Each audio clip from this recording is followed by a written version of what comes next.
Hi guys, so finally dumating na rin sa wakas. Finally sa wakas yung pinakahihintay ko na item. So ito yung action cam ko. So expected it to arrive January 12. So it arrived earlier. So January 6. So I'm excited to unbox this item. Woohoo!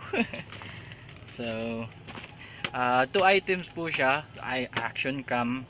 Two yung in order ko, I mean two items. So yung action cam mismo at saka yung microphone. So tara, unbox na natin. So what up again guys, my name is Ram. So mag-unbox tayo. So may ano siya gisi. So excited mong good kayo ko. So we're gonna start the unboxing of the Akaso V50X. So this is a nice budget cam, action cam. I mean budget action cam. So here it is, the Akaso V50X, and I also ordered a microphone. So separate po siya, so in case you wanted to have a better audio. So I suggest to order a microphone. So let's start with the unboxing. So actually guys, take 2 ko na to kasi yung sa take 1 I don't know what to do with the unboxing kasi first time ko to. First time ko magkaroon din ng action cam. So just bear with me guys. So nahihirapan talaga sa open ko kasi wala akong tripod. Wait lang. So here's the item. So nakalagay siya sa waterproof case pag open mo. So maganda no? O para na ring GoPro. So read ko muna yung specs niya sa box. So it is 4K capable with 30 FPS. It's waterproof, 131 feet. So pwede rin siyang pang Wi-Fi. I mean, ibig sabihin nito, pwede mo ma-connect sa phone mo. So ma-view mo yung mga videos or pictures mo through your phone. And then pwede mo rin ma-play or ma-start yung video recording using your phone. So my remote flash off siya, my remote. So specs niya, so integrated wireless network, display 2-inch IPS, video 4K 30 frames per second, pwede ring 2.7 30 frames per second, 1080p 90 fps. 1080p yun yung standard full HD, so yung kadalasan ginagamit. And then pwede rin pang photo 20 megapixels, 12, 10, 8, 5. So yung format niya is JPEG. So may remote control siya, remote control included, waterproof up to 131 feet as I mentioned earlier. So the battery is 1350 milliamperes per hour doon. So mAh. So it has 2 batteries, so may extra isa. The obvious. So storage, pwede siya malagyan ng micro SD card. But hindi siya included ha. So naghanap talaga ako ng extra micro SD card. So nahihirapan ako kanina kasi kailangan talagang reformat yung memory card. I mean yung SD card, and then input output micro USB at saka HDMI. So by the way pala guys, so ngayon lang to dumating. In order ko to sa Shopee. Last year lang December ko to in order. So it depends on the seller. So mga around 4,000 plus yung price nito. And then itong microphone mga 300 to 400 ata. So same seller lang to. So kaya dumating siya sabay. So let's start with the accessories. So just open, huh? So yan, mga accessories niya. So ito yung mga included na accessories guys. So unahin ko muna yung accessories ha. So, the usual na mga mounts. So, in case pwede nyo ilagay sa bike nyo, sa motor nyo, sa helmet nyo. So, meron siyang mga helmet mount dito. So, may free adhesive sila. Adhesive. Di ko alam kung 3M ba to.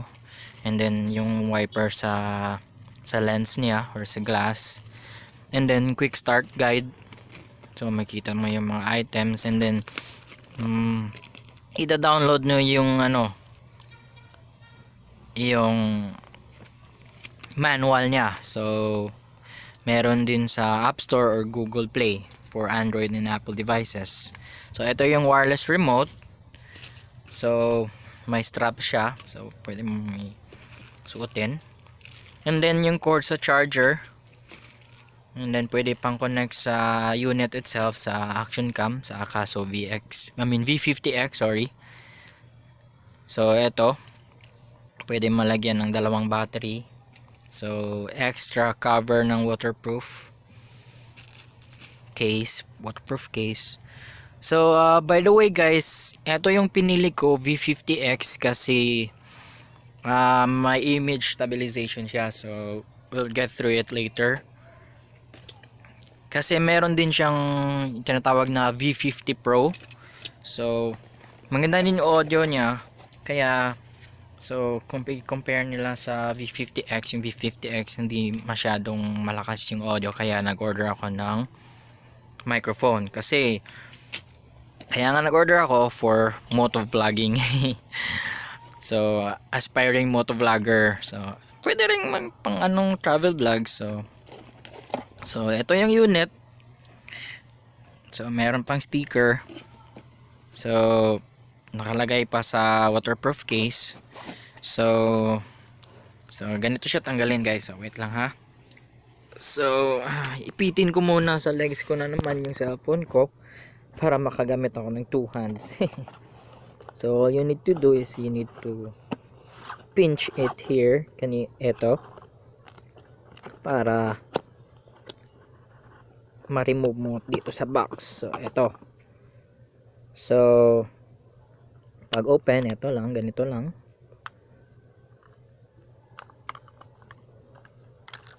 So, ito yung Akaso V50X without the waterproof case. So, nilagay ko na yung battery kanina kasi nga take 2 na to. Kasi nahirapan ako kanina. So, ito yung battery, ganito paglagay. So, ito yung power button, and then pang up and then down button, and then the shutter button. Ito yung microphone, at saka dito yung microphone, then yung lens. So, ganda, no? So, this is the top part, the right part, right side, left side, bottom part. So, pwede nyo mas-screw dito yung sa mga mounts niya. So, ganito yung pag-open sa battery. So, sa left side, makikita mo dito ilalagay yung SD card natin. So, saan na ba yung SD card? Wala na naman. So, meron siyang USB port. So, pang charge, HDMI port.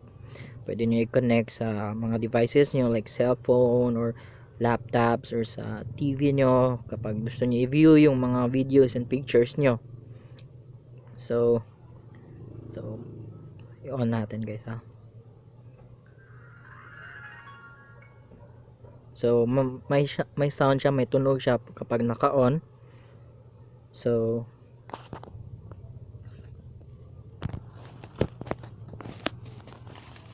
saan ba yun? So ito guys, talagyan na natin na, excuse my foot kasi nga nahihirapan ako. Wala akong tripod. So ganito siya. Insert nyo muna yung SD card para magamit na natin.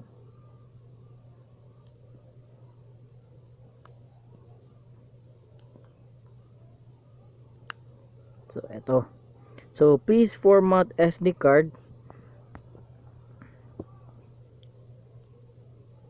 So paano ba ito i-format?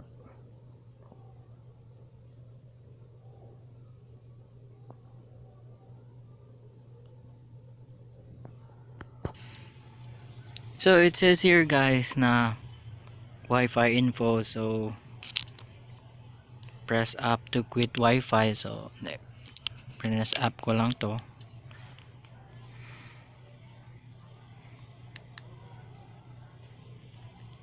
So settings muna tayo guys, kasi kailangan niya talagang i-format yung SD card para maka-start tayo ng video recording.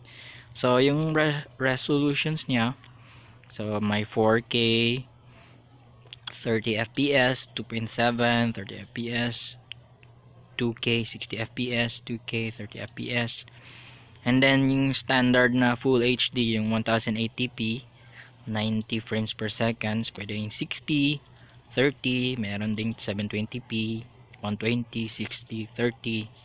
So yung pipiliin natin guys is yung 1080p 60 frames per second, yun.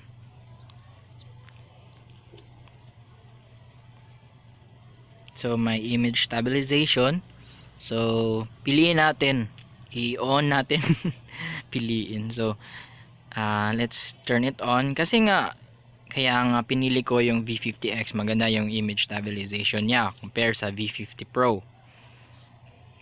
So video encode, so hindi na lang natin gagalawin yung mga ibang parts doon, kasi yung mga important parts lang natin yung gagalawin, ha.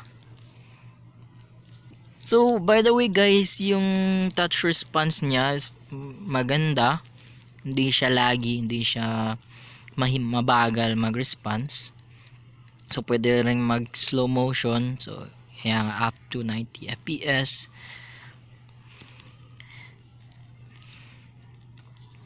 Still photo, hindi ko na lang i-dig deeper yan, kayo na bahala dyan, basta quick review lang to, tsaka first time unboxing first time pa nga video unboxing eh. So meron siyang time lapse, interval, loop recording time, external microphone, so i-on natin, insert natin yung microphone later, audio record, exposure value, ISO, white balance, meter color. So ito yung sa video, pwede rin sa photo resolution, so may 20 megapixels, 12, okay na siguro yung 12, or sige 20 na lang para yung pinaka high. So may self timer din, so 1 second, 3, 5 or 10 yung max. Image stabilization, so automatic na naka-on. Video encode, so video pala to. So timelapse photo, burst photo, scene, so may auto, may painting, so mga timelapse, so burst, scene, exposure value. So yun guys. So ito guys, so para magamit na natin to, so hit play, no. So kapag nagpi-play ka, first time mong ginagawa, so may nakalagay na sasabi na please format card muna. So what you need to do is go to settings.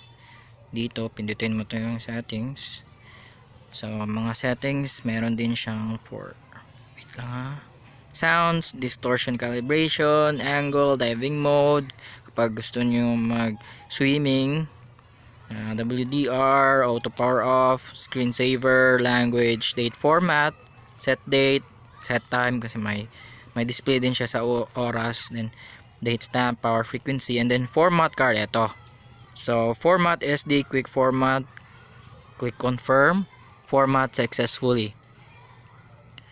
So try nating video guys, ha.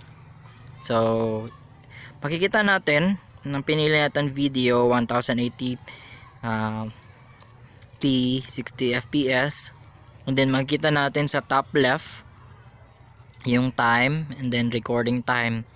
So yung nilagay ko na SD card 4 gig lang.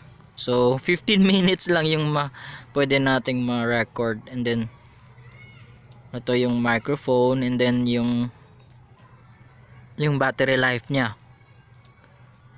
So pwede rin mag-change ng mode kapag gusto nating mag-picture. Pindutin lang natin to. So ito, press ko again. Mode So slow motion. So then pindutin yung up down. Time lapse, still photo.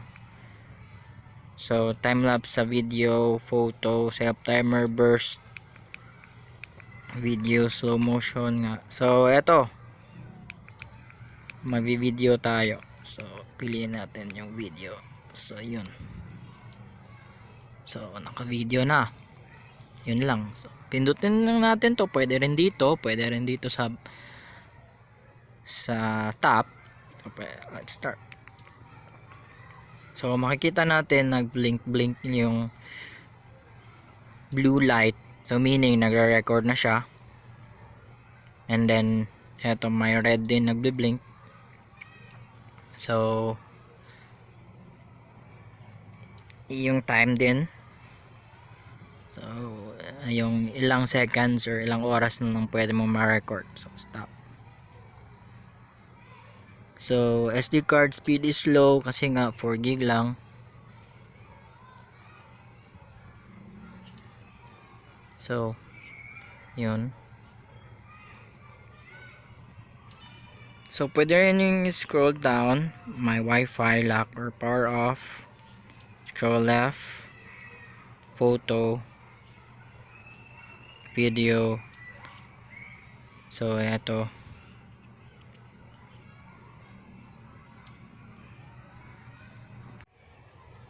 So after you take your video, so you'll just have to press here to view your videos or pictures here in your albums. And pwede nyo ring, so eto yung view.